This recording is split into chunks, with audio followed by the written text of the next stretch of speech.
bersatu di dalam Tuhan, satu gereja yang besar. Marilah bertolong-tolongan, kau dan aku semuanya. Marilah bertolong-tolongan, kau dan aku semuanya. Salam jumpa kembali Bapak Ibu dan saudara-saudara. Hari ini kita akan bersama-sama belajar tentang keberhasilan dan kebahagiaan. Karena seringkali kebahagiaan itu diukur dari keberhasilan. Banyak orang berkata, aduh aku sedih nggak berhasil gitu ya. Apa itu bahagia dan itu berhasil? Kita akan belajar dari Mazmur pasal 1 ayat 1 sampai 6. Mari kita berdoa. Tuhan Yesus, ajarkan kami memahami apakah arti kebahagiaan dan keberhasilan di dalam Engkau. Sebab ketika kami merasakan keberhasilan di dalam Engkau, itulah yang membuat kami bahagia. Dan karena itu, kebahagiaan yang datang dari Tuhan menguatkan langkah-langkah hidup kami. Berfirmanlah ya Tuhan, supaya firman-Mu senantiasa menjadi sukacita dan kekuatan kami yang baru. Berkati hamba-Mu, supaya dia dilayakan membaca memberitakan firman kehidupan. Inilah doa kami dalam nama Tuhan Yesus Kristus. Amin.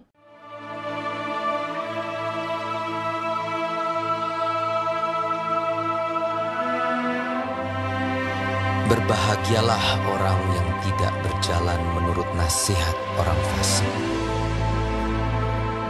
yang tidak berdiri di jalan orang berdosa, dan yang tidak duduk dalam kumpulan pencemooh.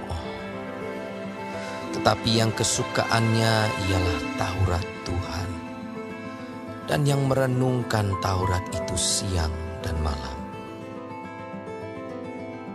Ia seperti pohon yang ditanam di tepi aliran air,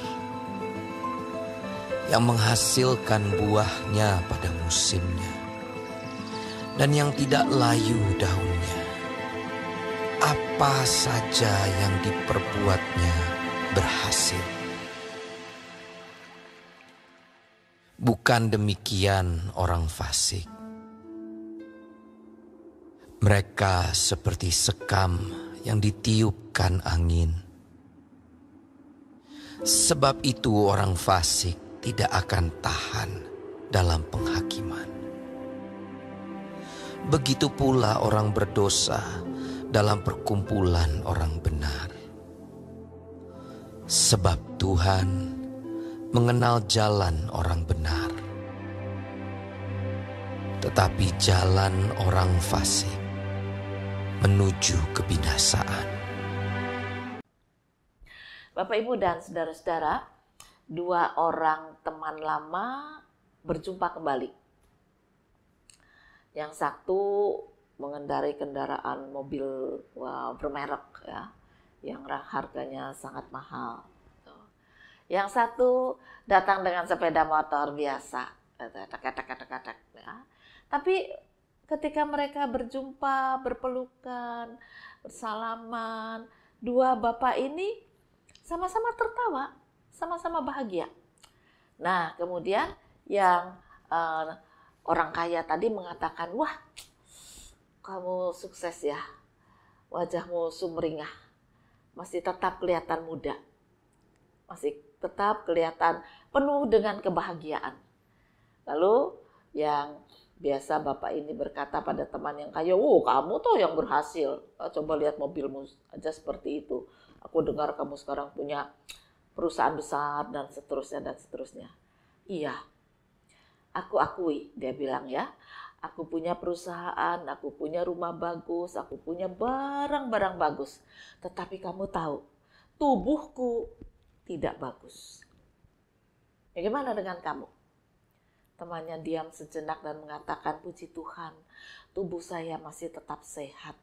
Ya, saya tidak mengidap penyakit apapun meskipun kita sudah sama-sama tua dan pensiun. Saya dikaruniai berkat besar oleh Tuhan. Nah, itulah yang kaya tadi mengatakan, keberhasilanmu. Coba kamu ceritakan. Apa yang menjadikan kamu berhasil dan apa yang kamu lakukan sekarang? Lalu Bapak itu mengatakan, memang orang-orang pada umumnya mengukur keberhasilan itu dari mata atau kacamata dunia. Ketika punya perusahaan yang sukses, punya rumah bagus, kendaraan bagus, sering keluar negeri, pakaian bagus dan sebagainya, tetapi dia juga tidak disertai dengan kesehatan yang bagus, orang tidak pernah mengukur itu sebagai satu kebahagiaan. Bahagia pokoknya berhasilnya begitu, tapi lalu dia katakan, ya itulah upahnya, kamu kerja keras ya, harus sering keluar negeri dan sebagainya. Lalu kalau sekarang tubuhmu sakit ya itulah hasil dari kekayaan yang kamu miliki. Nah, sejak muda Bapak yang sederhana tadi mengatakan, aku bekerja, aku cuma karyawan. Ya, aku dengar kamu menjadi manajer toh, menjadi direktur. Nah, itu pekerjaan yang gajinya besar lah. Ya, dia katakan, saya mendapat hasil yang cukup, tetapi saya berjuang di dalam pekerjaan selama saya bekerja itu dengan ketulusan, dengan kejujuran, dengan kerajinan. Saya selalu mendekatkan diri pada Tuhan karena saya takut bahwa jabatan yang Tuhan percayakan itu nanti oleng karena harta. Ada banyak godaan.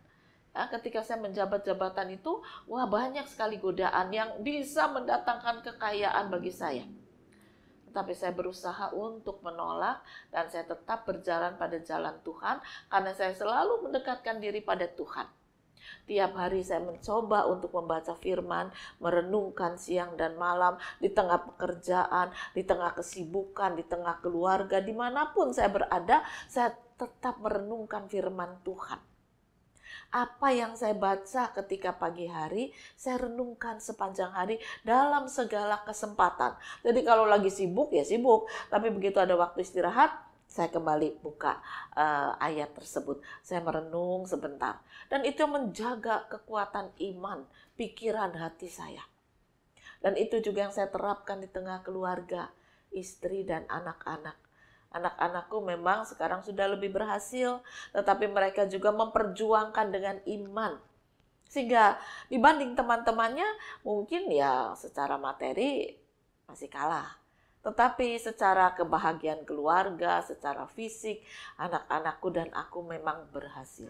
Inilah keberhasilan yang dimenangkan karena iman, karena mereka adalah orang-orang yang tekun di dalam pembacaan firman, belajar firman, akhirnya menghasilkan buah-buah yang baik. Buah bagi dirinya, buah bagi keluarganya, bahkan bisa bersaksi bagi orang lain. Lalu yang kaya itu tanya, apa kerjamu sekarang setelah pensiun? Bapak itu mengatakan, saya menjadi anggota yayasan, ya bukan anggota ding. Dia bilang saya menjadi ketua yayasan satu rumah yatim piatu. Di mana? Dia sebutkan, loh, rumah yatim piatu ini dulu pernah besar ya, saya pernah dengar, tapi kemudian hancur ya, karena ada ketidakberesan dalam mengurus.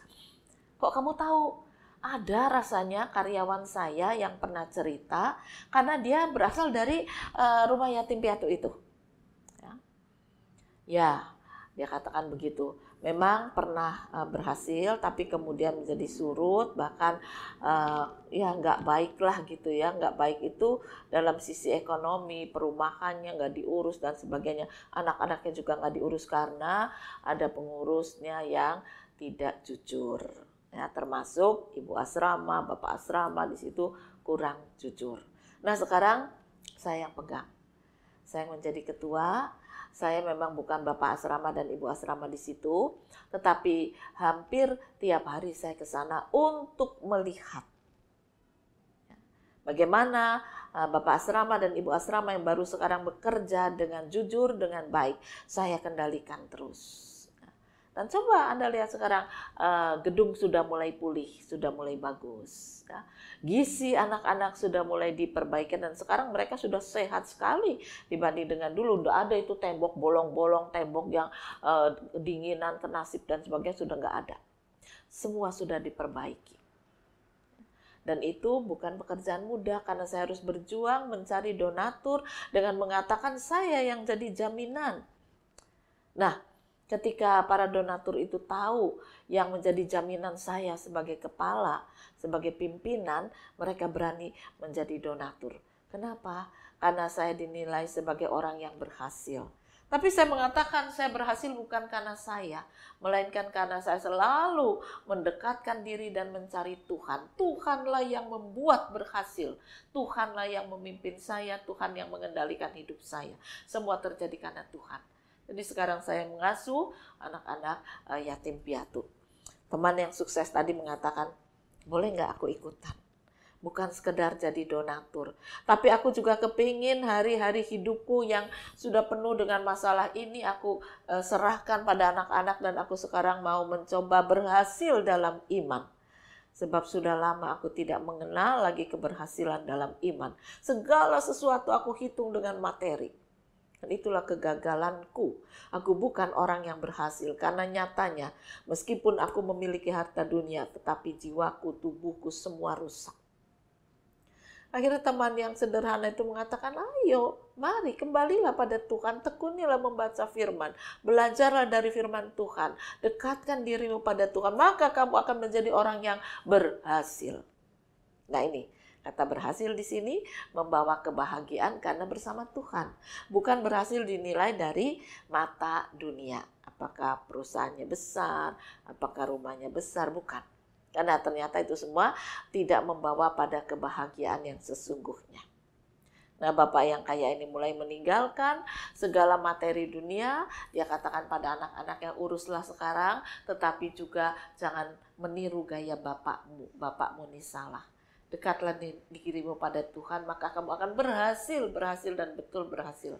Bapak sekarang mau mencari kehidupan yang berbahagia dalam keberhasilan bersama dengan Tuhan. Apakah penyakitnya sembuh? Enggak. Tetapi sisa-sisa waktu hidupnya dijalani dalam kebahagiaan, dalam sukacita. Karena dia kemudian mulai mendekatkan diri kembali pada Tuhan. Dan dia mengatakan, sampai kalau waktunya Tuhan panggil, mudah-mudahan saya sudah berhasil menjadi anak Tuhan yang diterima oleh Tuhan Yesus kembali. Itulah harapannya. Dan kemudian dia sungguh-sungguh mengalami kehidupan baru. Kita percaya Tuhan sudah menerima dia dan membuat dia berhasil bertumbuh dalam iman.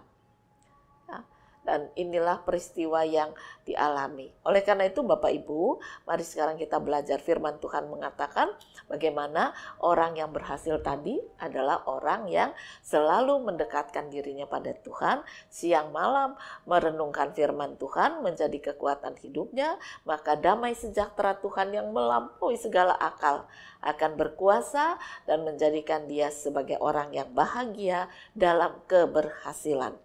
Selamat berkarya, Tuhan memberkati firman-Nya. Amin.